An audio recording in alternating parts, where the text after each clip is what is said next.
Welcome to part 2 of post-grad advice with me, Jess. If you missed part 1, go ahead. It'll be linked below. Check that one out. But I gotta say, the real juicy advice is gonna be here in part 2. So I gave you 20 pieces of advice, things to think about in part 1, and we got about 20 more in this part. And I'm just gonna jump right into it because I have a lot to say. But first, in case you missed it, I'm Jess. I'm the owner of Rich Girl Book Club, where I make bookish content and finance budget related content as well. Also, I'm 5 years post-grad, I'm 27 years old, and I have learned a lot, and I'm gonna share it with you, so you're in for a treat today. Let's hop right in with number 21. Let them say no to you, don't say no to yourself. Okay, so what do I mean by this? If you wanna go for something and you're having self-doubt, you're like, oh, they're gonna say no to me anyways. And this can be in anything, a job you want, a relationship, in being selected for grad school, something like literally anything. Let them say no to you instead of saying no before even trying, right? Because like, if you say no to yourself, there's just no chance at all. Like, just give yourself the chance, and then if they say no, they say no. Like, just go for it. So that's a good piece of advice there. Moving on, 22. This decade of your life, your 20s, is for learning. Learning. Learn everything you can about yourself. That's what you need to learn about, is how do you work? What do you like? What are your values? What do you envision your future to look like? And these can change too, and they probably will change a lot. You think right now, like, I know myself so well, like I'm so old, I'm in my 20s. You don't know anything, honey. So keep learning and learning and learning. Figure out what you enjoy about life and everything, you know, and then be open to discovering new parts of yourself as well. So 23. Just because everyone else is doing it does not make it a good idea, okay? Let's say everyone's buying a boat. Everyone's buying boats. And everyone's like, this is what you gotta do. You gotta buy a boat. Yeah, that's what you gotta do. I don't know where this accent came from. But you gotta buy a boat. And you're thinking, I don't want a boat, then don't buy a boat, okay? And this can come through in a lot of different ways. Like, just because everyone's working a 9 to 5 doesn't mean you have to. Just because everyone is moving to a new city doesn't mean that you have to, right? Just like all these different things. Just because everyone else is doing it doesn't mean that's a good idea for you personally. It doesn't mean it's a good idea in general, right? A lot of people are just doing whatever, and they'll be so confident about it too. They'll be like, yeah, I did this thing. I mean, I'm 25, I know everything about life, so I decided to buy a boat. And it could literally financially ruin them. Like, I'm just like using this as an example, but basically, just because everyone else is doing it literally doesn't mean it's a good idea. Just because everyone is putting money in options trading in the stock market doesn't mean it's a good idea, okay? So you don't need to do what everyone else is doing. You can do what you're doing, and that's all that matters.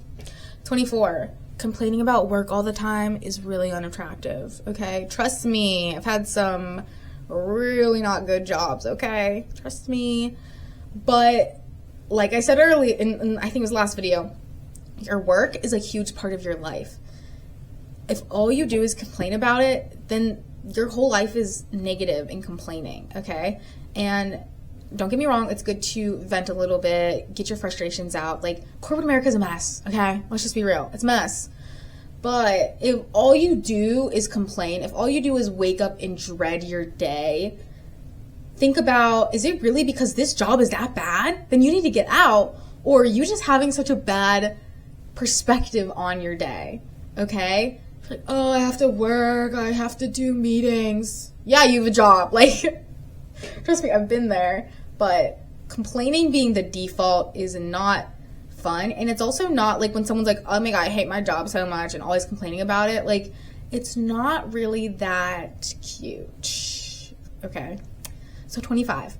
Protect your peace with radical forgiveness. Okay, let's digest this one a little bit. You need to do what you can to protect your peace, okay? I think we've heard that a lot lately. Like, your peace, your energy is really important. Yes, but we also need radical forgiveness. Because if all you do is have this armor up of like, my peace, my peace, my peace, no one can touch my peace, people are going to like disrupt your peace and what are you going to do? Just cut them out? Like, that's just not the smartest thing to do. Is the second someone disrupts your peace, is there a red flag they have to go? Like, oh my gosh, well, think about you. Have you ever disrupted someone's peace that you love and care about and you really didn't mean to? Probably. And as long as the intentions are good and there's like some sort of progress that's made with it, like, you can protect your peace while also forgiving others for being imperfect. Like I said, this all goes back to being a human, and we are humans. So radical forgiveness here, okay? Because also this clenching of this anger and this distrust of others, like, it's only affecting you. They're out there living their life. They don't care that you hate them. They don't care that you're like, I will never forgive them, and you're shaking your fist like an old person. Like, they don't care. They're out there living their life. They don't care. You're wasting so much energy by not forgiving them. Like, it literally only helps you. It doesn't do anything to them. There's no bad karma coming to them in the universe. You're just gonna get a stomach ache and feel bad. Like, that's it. Okay. 26. No, you're not turning into your parents. You're going to start to see more and more traits overlap. Acknowledge the good and acknowledge the bad, okay? If you already think you're turning into your parents, like, you're just going to see more as you become a working adult, as you become a parent, as you become an aunt or uncle or whatever. Like, just as you move through life, especially ages where you were like when your parents had kids at that age and you are that age, yeah, you're gonna start seeing, like, I'm literally turning into them. And what do you think? Like, you grew up with them maybe, and DNA. So let's acknowledge the good, because let me tell you, no matter what, there are some really good, positive, amazing qualities and traits that you get from turning into your parents. All right, so acknowledge that and focus on that. And then the other stuff, be aware and figure out how you want to deal with that or change that. But, like, don't be so mad the DNA, that your genetics are affecting you, or your, like, upbringing is affecting you. Like, what do you think? You're not a superwoman, okay? So let's give us some grace here, and let's do what you want to do about that. Okay. That also relates to 27. So the absolute best things about you are also the absolute worst things about you. Okay. So this is why you can't become perfect, because let's say you think a perfect person is really ambitious, and that's a really positive quality. Like, they're so ambitious all the time.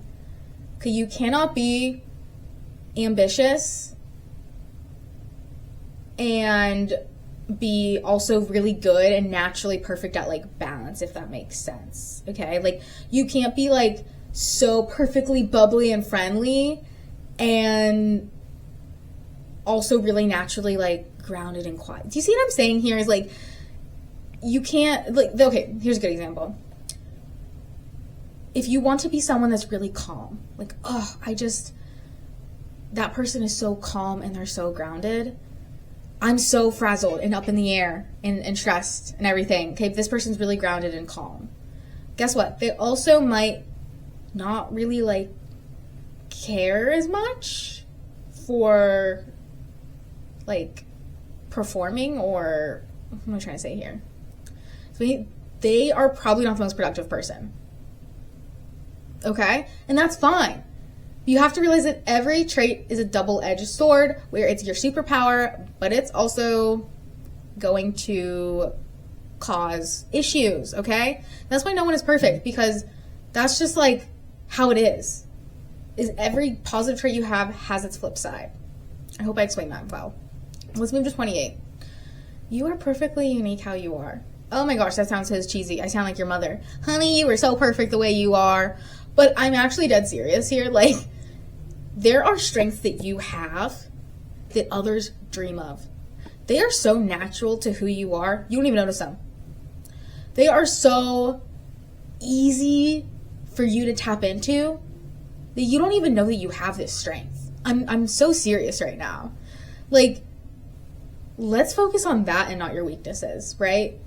Like, I think of, like, someone that is, like, so crazy creative. Like, their brain is just, it's so imaginative, okay? Oh, but I'm so disorganized. Okay. Let's focus on how cool it is that you are that creative, and let's figure out ways to cope with the disorganization, right? Like, isn't that how we should be seeing things? It's like, you have some superpower, and that is so cheesy, but like I'm so serious. Like, you have to figure out what it is, or it might not be one thing. It might be that you are creative, but also really good with numbers, and that those two traits together is your superpower. Like, there's something, there's always something right there that people don't even, that people would dream to be like that. I'm serious. Okay. Number 29, if you are bad at your job, doesn't make you a bad person. It's just not a good fit. So this one I could talk a lot about, but just because you're bad at some stupid job doesn't mean you're the worst person in the job. Doesn't mean you're the worst person in the world and you're going to fail at every single job. That means that there's probably a better job out there for you. That's fine. We can deal with that.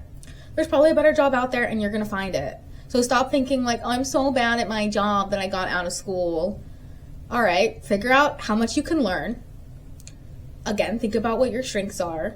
Think about the parts that you are not like striving at. Like, if you are just struggling so much at being a client-facing, sales-oriented person, don't keep going to sales, client-oriented roles, okay? And there is a line here where it's like, how do I know to work on something and get better at it versus that's just not my thing? And that's a whole other conversation you get into. But if you really think about it, like, I think a question that would be helpful is there a way to do what I want to do and go where I want to go and find a way around this skill that's just not quite my natural inclination? Okay. So for example, your career path, you might be able to just stay out of client-facing roles, but you won't be able to not figure out how to communicate at all, right? So just something to think about there. Number 30, stop taking things so personally and seeing things so black and white. Like, literally everything everyone's doing is literally about themselves. Even if it's like literally personal, even if they're like literally say like, no, like, I hate you. Like, I personally hate you. If someone says that to you, it's still about them. It's still about how they see the world and their experiences and how they are coping with their life. Like, it's still about them. So stop taking things personally because it's really not about you, and stop seeing things so black and white. Your friends don't either love you or hate you. Okay? They probably are just, they like love you. They like you. Right? I have a hard time talking about this. There is something in between. So you need to learn the gray area. And that's for a lot of things. Okay? For example, let's go back to a job example. I absolutely hate my job. It's the worst thing ever. There's got to be something that you like about it. Let's be real.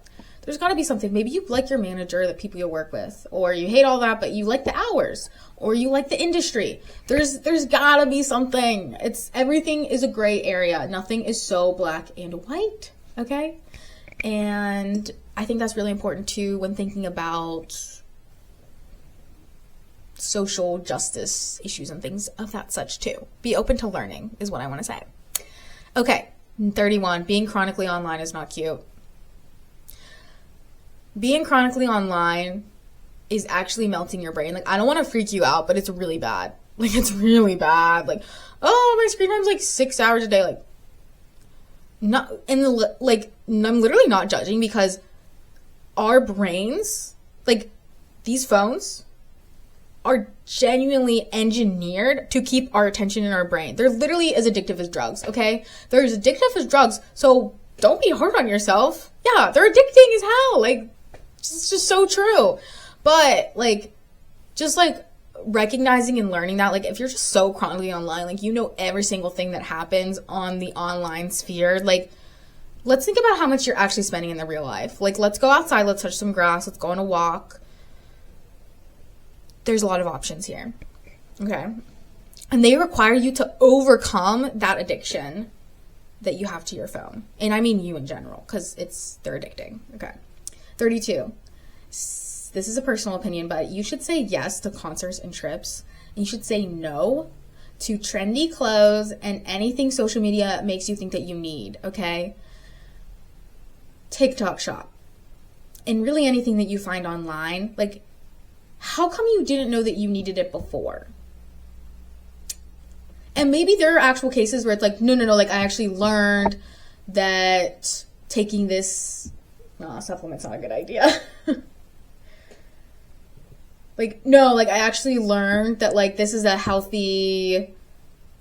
I can't think of any good examples, but think about why you didn't need it before, okay? And the things that I literally, like, don't think about any clothes that I've purchased ever, right? But I'm thinking about that concert, and I'm thinking about that trip that I went on, right? So I'm so serious, like buy less clothes. Buy less clothes and spend more money on trips and concerts. Also, you don't need a new outfit for every trip and concert you go on. Like, you can just repeat things. Like, you really can. Like, you're not an Instagram influencer. Like if you have a favorite shirt, like, I wouldn't be wearing my favorite shirt all the time. Like, I'm not going to be like, oh, I wore it in a picture last week. No one cares. No one's noticing. No one's paying that much attention to you, which should be on here. Is no one is paying attention to you.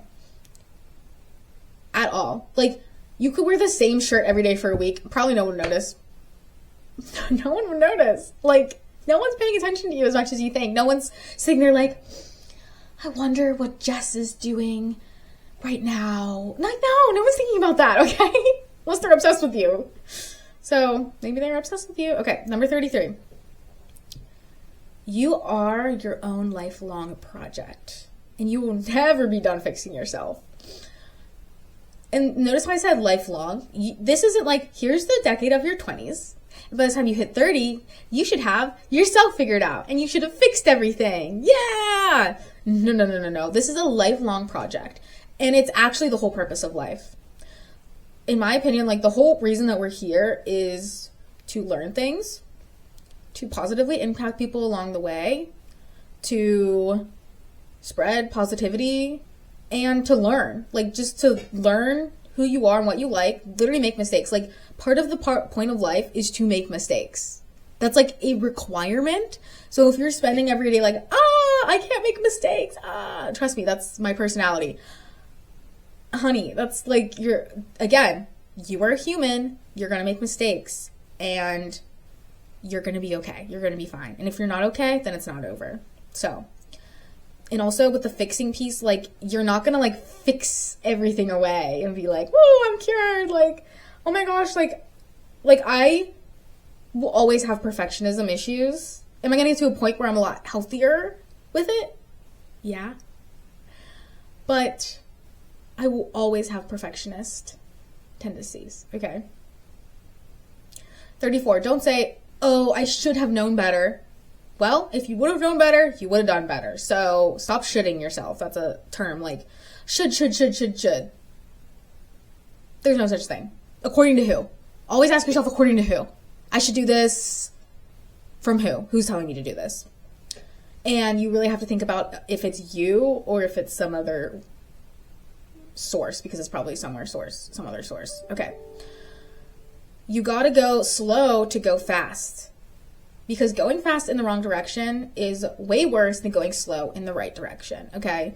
So if you're just brainwashing yourself to be like, I must be an accountant, I must, I gotta get my CPA, I gotta be a senior accountant, I gotta I gotta get audit experience, like, I just gotta move this way super fast. You've seen the movies. You're gonna wake up at 32 in a small town and realize that you never wanted to be an accountant. Maybe you'll find love at the same time. Hallmark, what? But what I'm saying is, literally taking a step back and being like, which way do I want to go? And going that way slowly is so much better than just quickly going through things and not thinking and just doing what everyone else is doing. Like, the intentionality is the key to life. Like, being intentional is the key to life. Like, truly. Okay. 36. Actually, one more note on 35. Also, this is a thing for literally specifically running. Like, to run faster, you have to run slower. Like, you have to go on runs where you intentionally slow down so that you can run faster. And it applies to life. Okay, 36. Something's always going to be out of balance. Right now for me, it's like friendships, I guess. Like, social life is kind of like out of whack. But like, my job is fine. And my health is like pretty good. Like I'm in a great relationship, you know. If you look at the different parts of your life, all of the time, there's going to be something out of balance. You're never just going to have everything balanced. Like that literally doesn't exist. Again, you are not a robot. 37, invest in your health, okay? I like to think about this in ways where it's like, if you genuinely will not work out unless it's a workout class, but you are like, oh, it's too expensive, I'm not going to go to a workout class because they're too expensive, but then you just never work out. Like, let's think about the cost benefit of like having a healthy lifestyle and figuring out your health routine now and investing right now versus, oh, it's a little too expensive. And that's just one example. I'm not saying everyone go buy boutique fitness classes because that's what you need to do to be healthy. Again, the best thing to do for your health is the thing that you're actually going to do. And if that requires spending a little bit of money, here's another example. Buying a cute workout set. I'm not saying go to Lululemon and buy the most expensive workout set, but like if you can get a $20 leggings on Amazon that are going to make you feel a little bit more motivated, that's an investment in your health, okay? I said the thing about spending money. You have to think about, is this an investment in a healthier lifestyle for me? We got to think about that and we got to consider that. And I think in a lot of ways that it could be. 38, you will be shocked about how little we know about women's health. Like, we're all broken and brainwashed, and I'm dead serious when I say that. Like, nothing is working properly. We're all on birth control. We're all trying to get off of it, trying to get on it. We're all It is actually insane how much we don't know about women's health, okay? And if you don't know, there's a whole can of worms that you can open and learn that, like, we've just kind of started to get into the women health sphere. So, again, this is another obstacle that you have to overcome, because if you just treat your health like a male, you're missing out on stuff in hormonal health and everything. And I'm not an expert, so I'm not going to get into it, but just know that you'll be shocked to learn that there is so much we need to learn about women's health. Okay, 39. Most people do not care to work on themselves. They're not trying to grow. Your self-growth, that's what sets you apart. The fact that you like watch an advice video, the fact that you listen to podcasts or anything like that, and you actually care about becoming better, not everyone is like that. So there you go. There's one of your superpowers right there, is that you actually care to be a better person. There's a reason that most people opt out. Most people say, this is just how I am. This is how I am. Yeah. And they just give up. That's most people, right? You think like, oh, we're all out here hustling. We're all self-improvement. We're not. Like, for example, I was asking some people about anti-aging, and they were like, is that like freezing like your brain or whatever? And I'm like, what? You don't constantly see things about anti-aging? Like, what? So you have to realize not everyone is like you. Not everyone cares to get better. So again, you might outgrow people. That's just how it is. And it's always a good thing to grow and become a better person, right? Do not shrink yourself or be like, oh, just stay the same. Like, no one wants that. That's boring. So boring. Let's see. I think this is 40. So we're almost at the end. Just a couple more. Stick with it. So the divorce rate is 50%. So with that math, 50% of the people you know are probably not in happy relationships. Okay.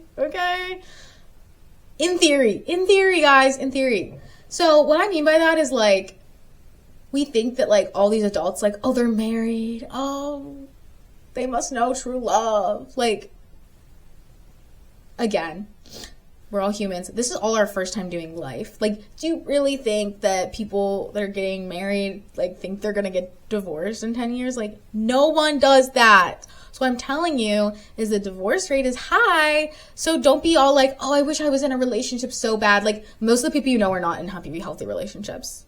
I really don't mean that, like, personally at all. Like, I'm just saying in general, like, think about it. Like, do you think everyone is in their perfect dream relationship? Or you probably even know, like, oh, you know, like, it's not, but just like something to think about. So stop like, oh, I wish I was, you know, engaged or whatever. Like, 41, you need to learn how to make decisions with imperfect information. This is kind of like full circle to the beginning of the last video with decisions.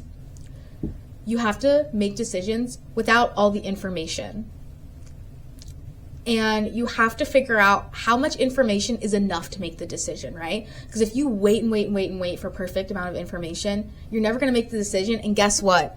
A lack of a decision is way worse than making the wrong decision, because by pushing off your decision making, I'm really passionate about this, as you can tell, you are making a decision that you're not deciding. And so whatever happens is going to happen. And that is not good. Okay. So just make a decision, stick with it, and learn from it. Stop being so afraid of making a mistake. Here's a bonus one. Procrastination is the fear of failure. Okay. I tell myself this every day recently because I'm like, why am I just so avoidant and I just like don't want to do X, Y, Z? It's like, oh, I'm like terrified to fail. Terrified to fail. And when you tell yourself that's what procrastination is, then you're like, oh, well, I'm probably not going to fail. Like, this random work thing I have to do, like, I'm not going to fail. Might not be the best thing ever. Star student promoted immediately, but like, failure, no, it's not going to fail. Right? And if you think it is going to fail, then you need to break it down to a smaller step. Right? And be like, okay, well, this little piece I'm not going to fail at. So let me do this little piece. And then you're going to notice that you're not going to fail. Oh my gosh. Guys, this video was so fun for me to make. I can hear my dog snoring in the background. But thank you so much for chatting with me today with Rich Girl Book Club and all my postgrad advice. Again, let me know if you don't agree with anything. Let me know below. I'm okay with it. Let me know if I'm wrong. Let me know. I would love to hear it, truthfully.